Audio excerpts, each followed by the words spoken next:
They didn't remove anything from this mummy's mouth. They placed something inside it. A thin piece of gold, carefully positioned by someone who believed it mattered. Not for beauty, not for wealth, so that, more than 2,000 years later, the dead could still speak. This isn't one extraordinary discovery.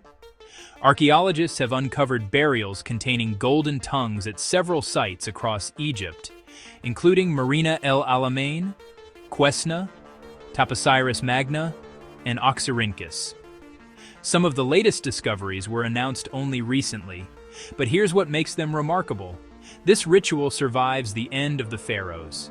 It survives Alexander the Great. It survives Greek rule. It survives Roman Egypt. Empires changed, languages changed, politics changed, yet someone, generation after generation, still placed gold inside the mouths of the dead. That isn't simply a burial custom. It's a belief that endured long after the world that created it had transformed. For the ancient Egyptians, death wasn't the end. It was the beginning of another journey. According to the Book of the Dead, the deceased entered the Hall of Judgment, where Osiris presided over the weighing of the heart.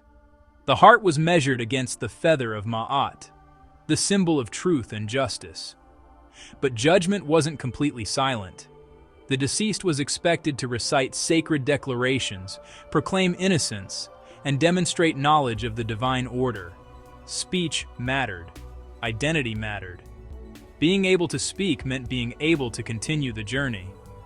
This is also why Egyptian funerary tradition included the famous opening of the mouth ceremony, a ritual intended to restore the deceased's ability to breathe, see, hear, and speak in the next world. Whether the golden tongue represented an extension of that belief remains uncertain, but the symbolism is striking. Gold never rusted. It never decayed. To the Egyptians, it represented eternity. Perhaps an eternal voice deserved an eternal tongue. It wasn't decoration. It was hope made visible. Here's where the mystery deepens. Many of these burials don't belong to the age of the Great Pyramid builders. Some date to the Ptolemaic and Roman periods. Egypt had changed dramatically. Greek culture blended with Egyptian traditions. Roman officials governed much of the country. Yet people continued placing golden tongues inside the mouths of the dead. At Oxyrhynchus, archaeologists discovered several golden tongues together with another extraordinary find, a fragment of Homer's Iliad incorporated into the wrappings of one mummy. Greek literature, Egyptian funerary beliefs, Roman Egypt, all existing together in a single burial. That raises an extraordinary question. Who was keeping this tradition alive? Not necessarily kings, not necessarily powerful priests. Ordinary families were still choosing to prepare their loved ones for a journey beyond death. The ritual had become something deeply personal. And once you notice this, you begin to see similar ideas elsewhere. The ancient Greeks placed coins with the dead to prepare them for the journey across the river Styx. In Han Dynasty China, jade was placed on or inside the body because it was believed to protect and preserve. Different civilizations, different beliefs. Yet each asked remarkably similar questions. What survives death? What does a person need beyond this life? Why prepare the body for a journey that no one living could witness? Perhaps these customs weren't simply about objects. Perhaps they reflected something universal. The fear that death doesn't only end life, it ends our ability to be known, to be remembered, to speak one last time. The golden tongue wasn't merely a piece of metal. It was a symbol of identity continuing beyond the grave. The kingdoms that created this ritual disappeared. Dynasties rose and fell.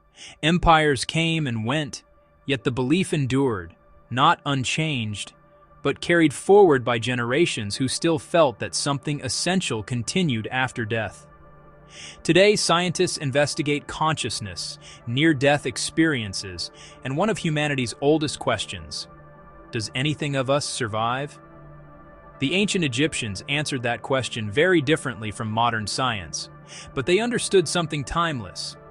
If consciousness continues, then identity matters, memory matters, and perhaps, so does having a voice. We no longer place gold inside the mouths of the dead.